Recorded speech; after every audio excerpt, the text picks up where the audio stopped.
Anurag, the same devil, made me after like 5 years in Korea, wanted me and Kangana to do a scene in a park. And I was like, Anurag, what is wrong with you? This Sunday, the kids here, there's a kid park. Can you see this? The age group here, the 6-7 years old. And I had to convince him, and after that he's like, okay, fine. And we shot it somewhere else. Then we came back and we cheated the shot.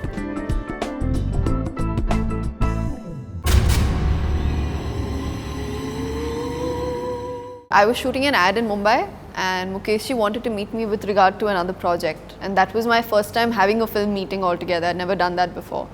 So I met him and he said, we are planning a project but we haven't decided on when it's going to take off, but I wanted to see you once. I liked your pictures. 4 days later they called and said they're making RAAZ, and he said, I was very skeptical about it initially, and I said, I'm not sure if I can really do justice to a film like that.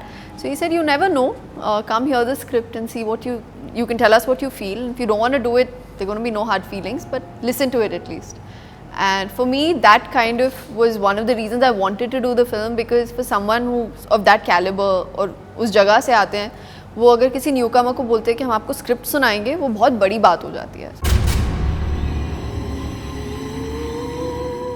That was one of the reasons I was very sold on it, because A, it's a brand, B, it's Emraan Hashmi, and I know for a fact that romance in his films play a very important role, and his heroines are always portrayed really well.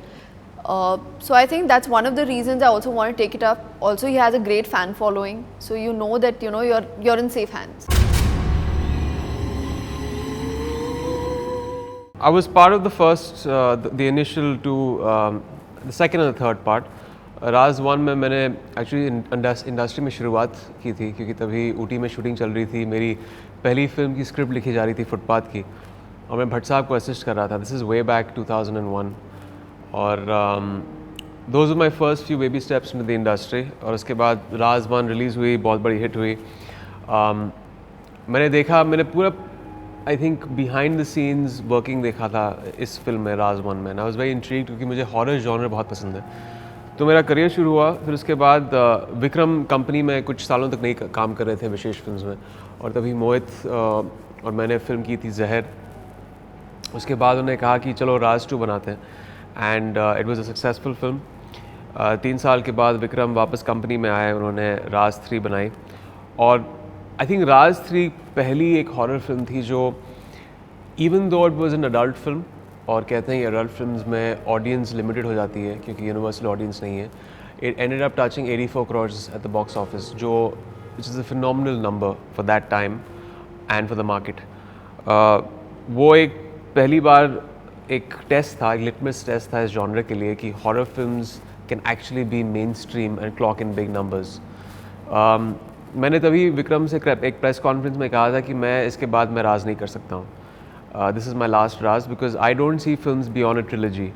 1, 2, 3 parts हो जाए, उसके बाद it's just indulgence, and that died out. फिर उसके बाद 3 साल के बाद विक्रम ने मुझे ये कहानी सुनाई 1 साल पहले, and I was sceptical in the beginning. लेकिन जब मैंने कहानी सुनी and I heard how he had formulated the characters, horror, music, मुझे it took me back to RAAZ 1, जहाँ पे music was playing a very integral part of the film. The characters were almost author-backed, all of them, जो generally horror फिल्मों में नहीं होता है, और एक खूबसूरत love story है इसमें. So all these things were very intriguing, और मैंने I think 20 मिनट के नरेशन में मैंने हाँ कर दिया. I was assisting, नाम के लिए असिस्टेंट था, मैं सिर्फ 1 हफ्ते के लिए वहाँ पर था. लेकिन फिर भी because I was assisting on the story, I used to help out. Ooty में हम 1.5 महीने तक थे वहाँ पे, and we used to go on the set every day. तो मैं जब 12 घंटे की शिफ्ट होती थी तो I used to be there almost for 10 hours, sitting with Vikram, understanding जो मेरी दूसरी स्क्रिप्ट थी Footpath, seeing Bipasha and act. So it was good fun. It works a lot of other ways also. अगर आप एक असिस्टेंट डायरेक्टर हैं तो आपको पता है क्या काम जाता है बिहाइंड द सीन्स. आप उस हर प्रोफेशन को, हर डेजिग्नेटेड जॉब को आप रिस्पेक्ट करते हो, क्योंकि आपने इनर वर्किंग्स देखे हैं. I was working for almost 1.5-2 years, और यू रिस्पेक्ट टाइम, जो एक डिसिप्लिन होता है. प्रोड्यूसर का पैसा जो होता है, आपको पता है क्योंकि as assistants you also heard producers talk about other actors जब वो टाइम पे नहीं आते हैं, या कुछ रेम्यूनरेशन के बारे में, या whatever you know the disciplines of film making, ये बहुत ही इंपॉर्टेंट चीज़ें होती हैं, the economics of film making, वो एस्पेक्ट पता है। और आपको फिर अगर आपने अलग अलग एक्टर्स को देखा है एज एन असिस्टेंट डायरेक्टर, आपको अलग अलग एक्टिंग स्टाइल्स आ जाती हैं, पता चल जाती हैं। So these are the things that really help. लेकिन जब आप एक्टर बनते हैं, nothing really prepares you when you are standing in front of the camera, it's just you and your art form, आपका स्किल सेट होता है, which is entirely up to you. No acting school, no amount of years as an assistant director can really help you in that. If you, either you're a good actor or either you are an average to bad actor. So that's something that you have to work on and develop the skill set.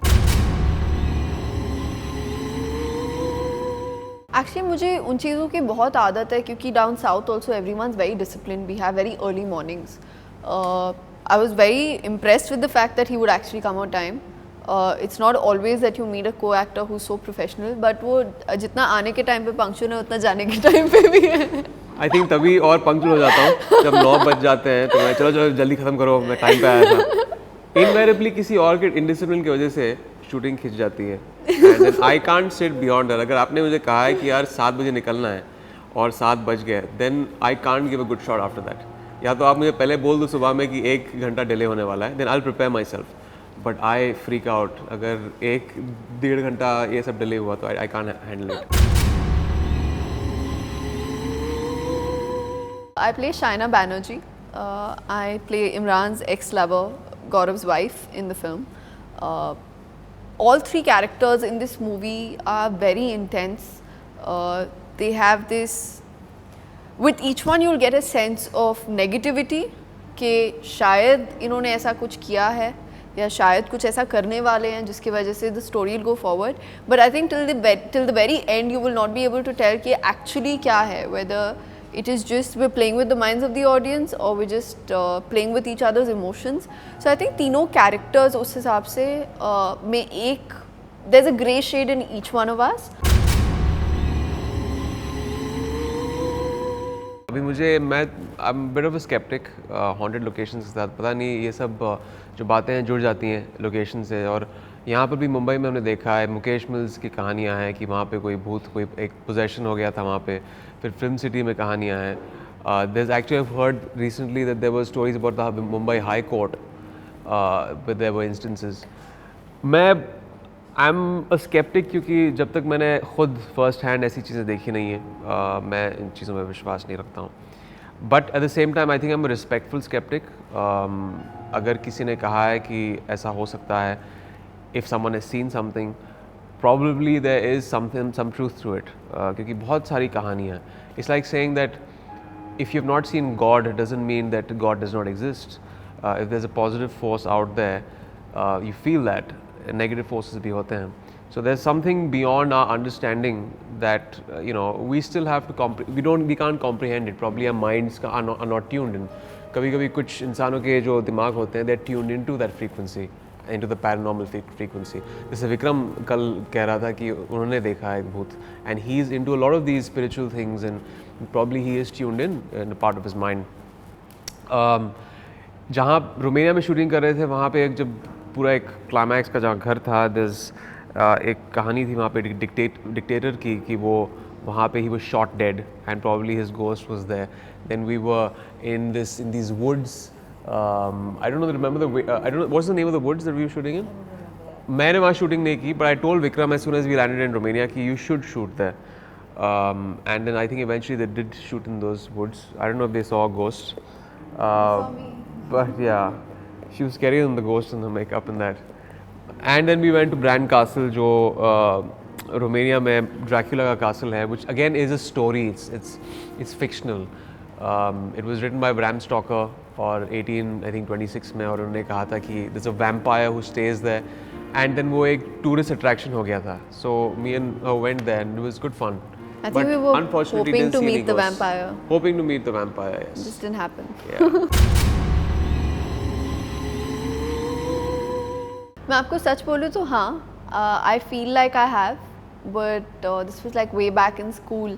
Actually मेरे school में एक कहानी थी कि we were in a Christian school and it was spread over many acres, and there was this one bathroom that they said was haunted, and in fact there were a couple of incidents that happened there after which they had locked up that space, and it's still locked up till date. And I passed out of school so many years ago, but आज तक वो उन्होंने जगह बंद कर रखी हुई है, क्योंकि एक दो लड़कियों के साथ ऐसे हादसे हो चुके थे जिससे लग रहा था कि कुछ तो गड़बड़ है बॉस. एंड आई थिंक वो डर बैठ जाता है तुम्हारे अंदर. इट्स नॉट जस्ट डर, it's more about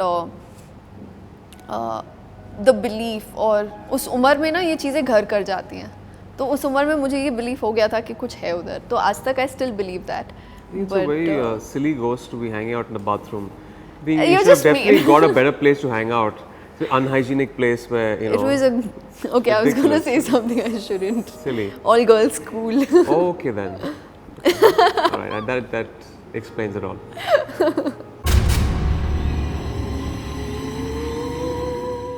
You know, I've always believed that we are what we are because of our fans.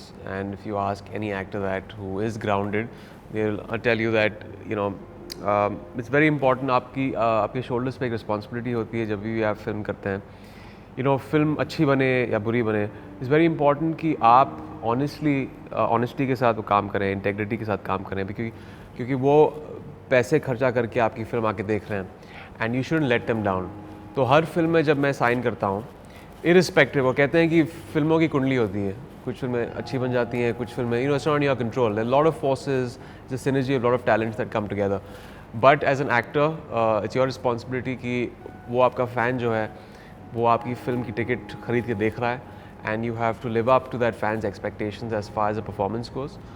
और मैंने अपने 13-14 साल के करियर में यही दिमाग में रख के हर फिल्म की है, and thankfully to my fans, they've always supported me. जब भी कोई भी प्रॉब्लम होता है, when my son had fallen ill, you know, I had so much of fan mail and so much of love जो सब लोगों ने मुझे दिया, and through, even for my lows in my career, they've always been. और अभी तो ज़्यादा visible हो गया है पिछले 5-6 साल में, क्योंकि social, you know, इतने accounts, Facebook, Twitter से आपको instant feedback मिल जाता है, which is very heartening, and that's what I work for. I work for them.